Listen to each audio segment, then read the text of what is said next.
Eu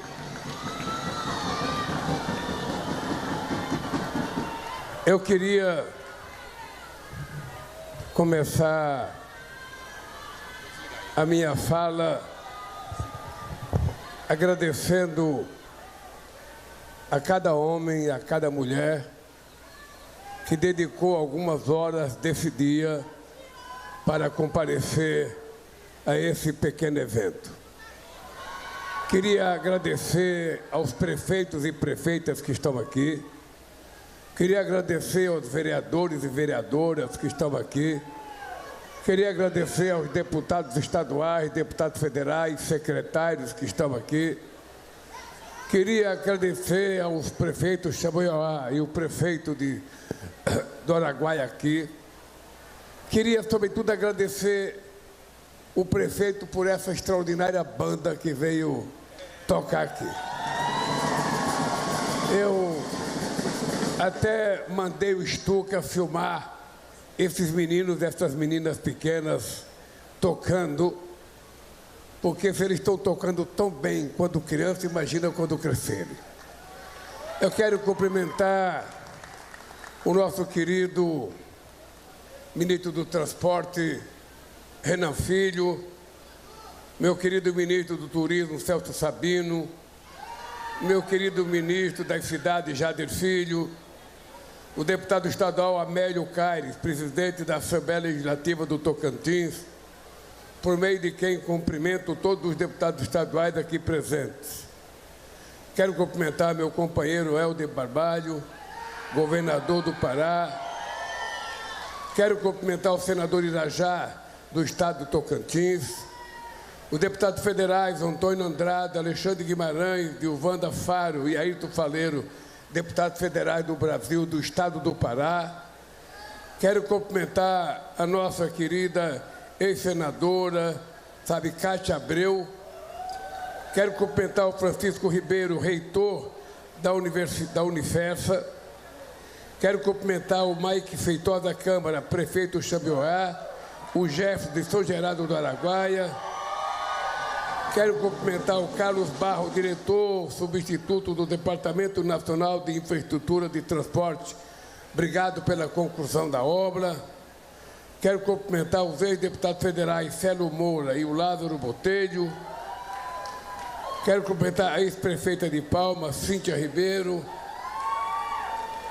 E quero dizer para vocês que hoje é um dia extremamente especial para mim. Quando você é eleito presidente da República, a primeira coisa que você tem que olhar é o que já está sendo feito no Brasil para você não permitir que obras que começarem em outro governo fiquem paralisadas porque você não concorda com outro governo. O que a gente tem que levar em conta é se a obra é ou não importante para o povo de uma cidade ou de um estado. E quando nós assumimos a presidência, nós tínhamos quase 3.000 obras em escolas públicas e em creches paralisadas, porque o outro governo não quis fazer, porque era obra do governo Dilma. Nós tivemos mais de 87.000 casas, algumas começadas a ser construídas em 2013, paralisadas, porque tinha sido começada nos governos do PT. Nós tínhamos dezenas de obras paralisadas.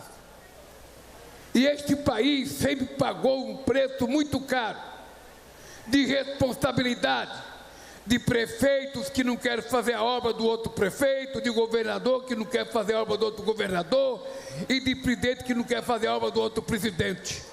Enquanto a ignorância permeia na cabeça dos dirigentes, quem paga o pato é o povo brasileiro que não recebe os benefícios que precisava receber. E eu disse ao ministro Helder Barbalho, Jader Filho, disse ao meu ministro Renan, pelo amor de Deus, a gente não precisa ter nenhuma obra parada. Não importa quem começou. O que importa é que se a obra foi importante, o povo precisa daquela obra. E eu estou aqui com muito orgulho, entregando uma obra que começou a ser projetada pela Dilma, passou pelo governo Temer, passou pelo Bolsonaro, mas quem está entregando a obra para uso é outra vez o presidente Lula. E faço isso com muito orgulho. Faço isso com muito orgulho. Porque esse país, durante muito tempo, não se fez investimento em obra de infraestrutura. É por isso que em 2007, no meu segundo mandato, eu criei uma coisa chamada PAC, Programa de Aceleração do Crescimento. E trabalhei o ano de 2006, preparando um projeto de todas as obras que eram mais importantes para o país. E fizemos os maiores investimentos em infraestrutura que esse país já conheceu. Agora, quando eu voltei, eu tinha preparado o PAC 2 para a Dilma, e a Dilma tinha preparado o PAC 3. Quando eu voltei agora, a primeira coisa que eu fiz foi chamar os 27 governadores desse país, de cada estado. Eu não quis saber de que partido que era o governador, que time que ele torcia ou qual era a região dele. O que eu sabia é que ele tinha sido eleito pelo povo do seu estado e por isso ele merecia a minha atenção. E chamei os 27 governadores para dizer para eles: eu quero que vocês apresentem para o governo federal de 3 a 5 obras que vocês consideram mais importantes para o estado de vocês, ou uma obra que possa integrar mais de 1 ou 2 estados.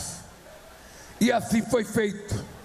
E nós construímos o PAC, que tem um investimento de 1 trilhão e 700 bilhões de reais, o maior dinheiro já investido em obras na história desse país, com dinheiro público e dinheiro privado. E eu posso dizer para vocês, com muito orgulho, de cabeça erguida, não houve nenhum momento na história do Brasil, e vocês podem pesquisar, não houve nenhum momento na história do Brasil em que foi feita tanta obra de infraestrutura como está sendo feita agora. Da mesma forma, eu posso falar do turismo com o ministro Sabino, eu posso falar da educação, eu posso falar de todas as áreas desse país, até o crédito agrícola, para muita gente do agronegócio que não gosta do Lula e do PT, é o maior plano da agricultura já feita nesse país. E não me importa se a pessoa gosta ou não gosta de mim.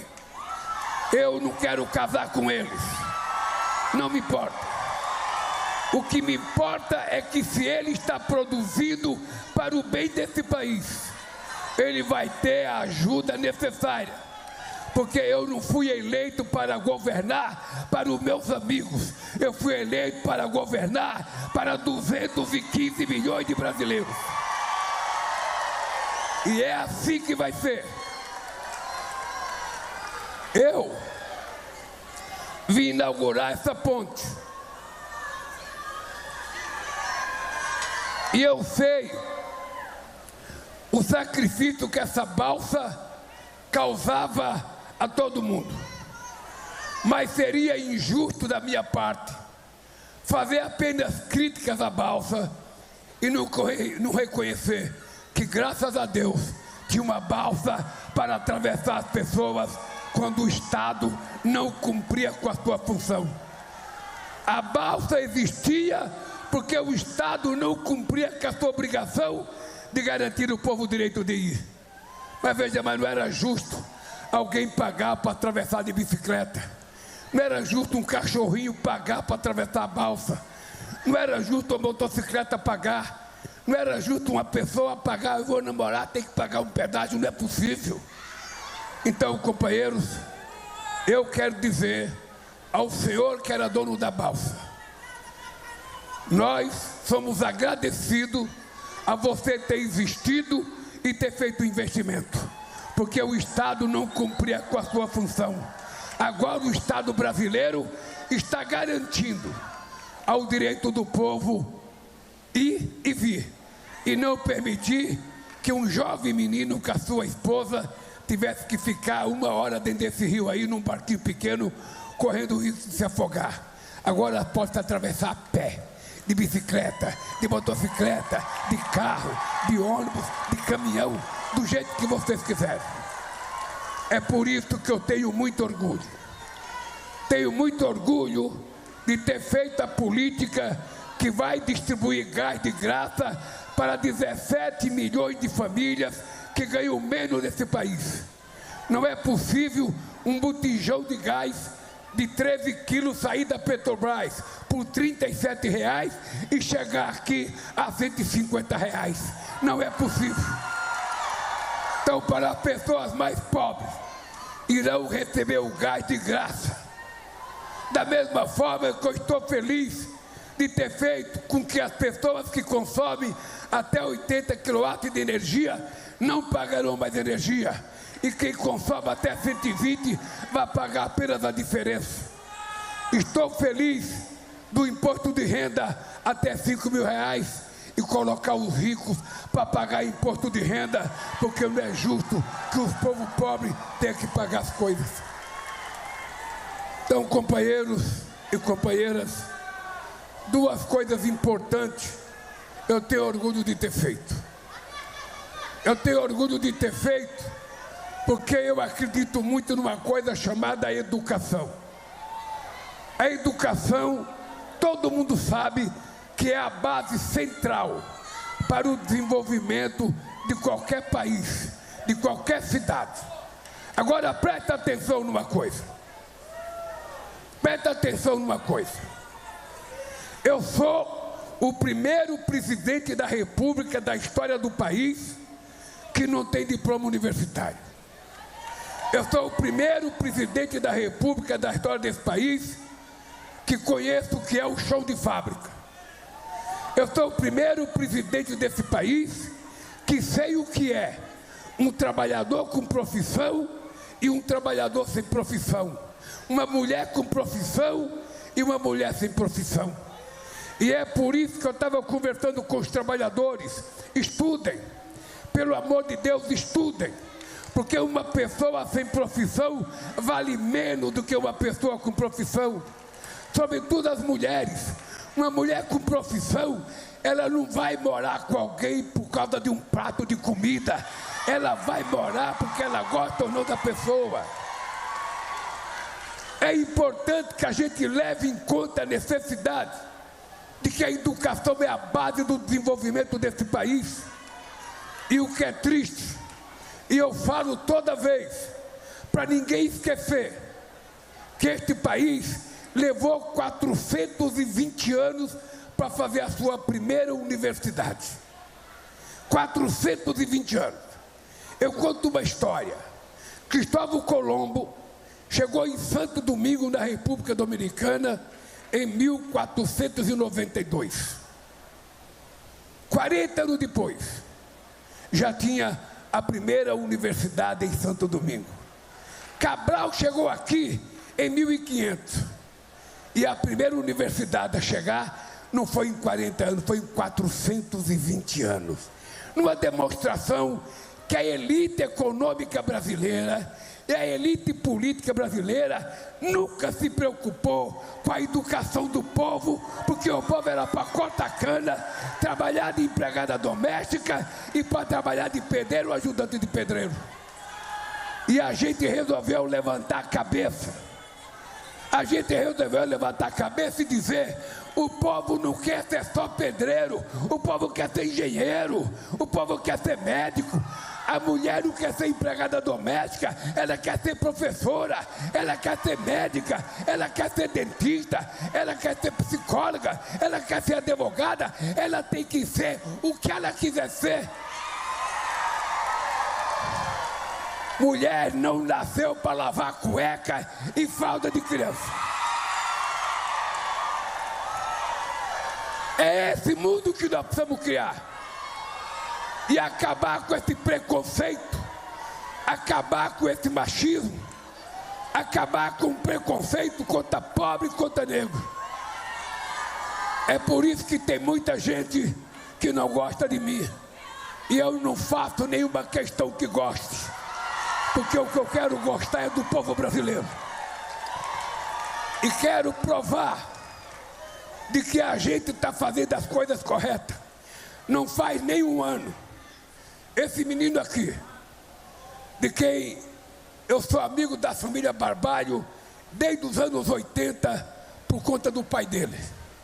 O pai dele era o único cara de oposição no estado do Pará. O único deputado federal. E eu era admirador do Jader. E depois conheci os filhos. Fiquei mais admirador ainda. E quando o Helder falou comigo de fazer a COP30 no estado do Pará e em Belém, tinha muita gente que não queria. Ah, vocês são loucos. Tem que fazer no Rio de Janeiro. Tem que fazer em São Paulo. Por que levar a COP para o meio do mato? Por que levar a COP para o Pará? Lá tem muito mosquito. Lá não tem estrutura. Lá não tem hotel. A diária é cara. Os caras estão cobrando um Guaraná muito caro. Uma água. Mas nunca reclamaram da água que eles pagam quando vão no aeroporto internacional. Nunca reclamaram quando vão num show. Em qualquer lugar desse país, o preço da água, o preço do Guaraná. Mas foram reclamar do Pará. E eu e esse menino aqui, teimamos. Vai ser no Pará, para quem gostar ou para quem não gostar. Fizemos uma parceria entre o governo federal e o governo estadual. Uma parceria muito grande. E eu posso dizer para vocês, o Pará saiu do anonimato nesse país. Qualquer parte do mundo sabe hoje que existe o estado do Pará, que existe uma cidade de Belém, que é pobre, mas tem um povo generoso como pouca parte do mundo. O primeiro-ministro da Alemanha esses dias se queixou. Ah, eu fui no Pará, mas eu voltei logo porque eu gosto mesmo é de Belém. Ele, na verdade, devia ter ido num boteco no Pará. Ele, na verdade, deveria ter dançado no Pará. Ele, na verdade, deveria ter provado a culinária do Pará. Porque ele ia perceber que o Berlim não oferece para ele 10% da qualidade que oferece o estado do Pará, a cidade de Belém. Então, companheiros e companheiros, e eu falava toda hora, coma maniçoba, porra. E queria dizer para vocês o seguinte, aqui o prefeito de São Gerardo do Araguaia, muito esperto, veio aqui no microfone, todo humilde, como se não quisesse nada, agradeceu bem baixinho e reivindicou bem alto. Eu estava anotando, ele falou assim, obrigado, presidente, pelas obras que o senhor está fazendo aqui. Mas na hora de reivindicar, sabe, os benefícios para a cidade, ele falou alto. Agora, é importante que não pode fazer obra só na cidade do Pará. Você é do Pará, e cada obra que você fizer lá, você tem que fazer aqui. Porque, senão, vai o povo de Xamboiá ficar vendo a obra do lado de lá e falando, pô, eu não mereço. Então, meu cara, tem que fazer dupla aqui. O daqui tem que ver a obra de lá, e o do lado tem que ver a obra daqui. Porque isso significa investimento, significa turismo, significa geração de emprego, significa melhoria da qualidade de vida. E por quê? Eu sou muito amigo do Helder. Já falei aqui desde os anos 80. Mas é a primeira vez que eu estou no estado que o cara vai ser candidato fazendo L. Vai ser a primeira vez. E se ele for generoso, vai fazer 2 L's. Então, meus companheiros, eu estou feliz pelo seguinte, porque toda vez que a gente governa, o que fica para a gente é aquela obra que a gente consegue fazer. Colocar um paralelepípedo, colocar um poste, colocar um posto de saúde, colocar uma enfermeira numa cidade, é uma coisa que nos dá prazer e nos dá satisfação e gratidão. Por isso, meus queridos companheiros e companheiras do Tocantins e do Araguaia, vocês podem estar certos de uma coisa. Eu vou terminar dizendo isso para vocês. Eu completei dia 27 de outubro 80 anos de idade. Portanto, eu não sou nenhuma criança. Vocês sabem que eu sou o único presidente do Brasil que fui eleito 3 vezes presidente da República. E tem pessoas que falam assim, o Lula, ele está velho. Eles não sabem de uma coisa.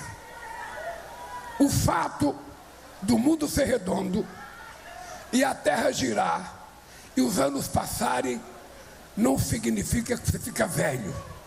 Porque o que é novo em mim é a minha motivação. O que é novo em mim é a causa que eu tenho por esse país. E vou dizer para vocês uma coisa. Aquelas tranqueiras que governaram esse país não voltarão a governar mais esse país.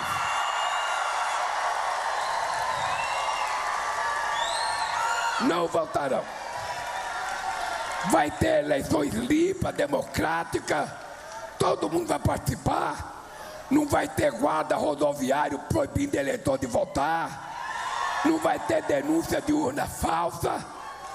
E a minha democracia é assim.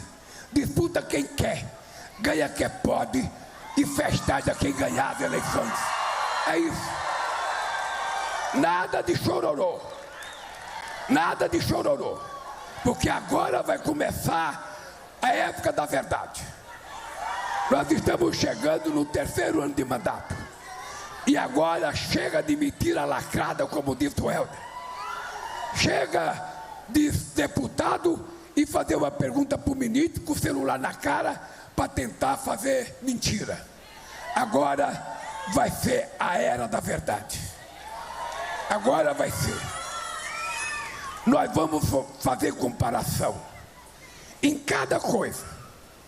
Na área da ciência e tecnologia, na área da educação, na área do transporte, na área da saúde, na área dos indígenas, na área dos quilombolas, na área das mulheres, na área dos direitos humanos, na área do comércio exterior. Nós vamos fazer comparação. O que eles fizeram e o que nós fizemos, o que eles fizeram e o que nós fizemos, para que o povo não vote nunca mais numa mentira. Porque é uma vergonha a quantidade de mentira que esse país, virou.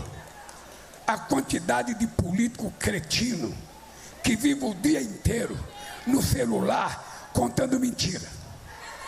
E eu tenho orgulho de dizer para vocês, nós vamos entregar esse país com a inflação mais baixa, nós vamos entregar com o juro mais baixo, nós vamos entregar com o salário mais alto, vamos entregar com o povo mais feliz, as mulheres mais felizes, os homens mais felizes. E esse país dizendo ao mundo, nós somos um país pobre, não tão pobre, mas não aceitamos que ninguém, nem russo, nem chinês, nem americano, nem francês, diga o que a gente tem que fazer. Nós é que decidimos o que nós vamos fazer. Porque eu sou filho de uma mulher que nasceu e morreu analfabeta. mas ela me deu uma coisa que a gente não compra em supermercado. Ela me deu uma coisa que a gente não compra em shopping. Ela me deu uma coisa que a gente não compra em free shop. A gente nasce da barriga da mãe, que é caráter e dignidade. Isso. Eu tenho de sobra, e o povo brasileiro também tem de sobra. Por isso, eu também amo você, meu amor. Então, gente, um abraço no coração de vocês. Pode ficar certo que eu ainda voltarei aqui. E nós vamos continuar fazendo esse país melhorar. Eu amanhã eu estou indo a Belém. Acho que vai encerrar a COP amanhã. Amanhã eu estou indo a Belém para a gente fazer os acordos que tem que fazer.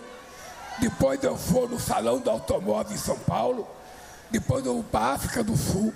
Da África do Sul eu volto para Moçambique. E de Moçambique eu venho para o Brasil. E ainda este ano eu vou anunciar uma universidade dos povos indígenas e uma universidade do esporte nesse país, para que a gente possa formar e qualificar o povo brasileiro. Um beijo no coração, um abraço e até outro dia, se Deus quiser.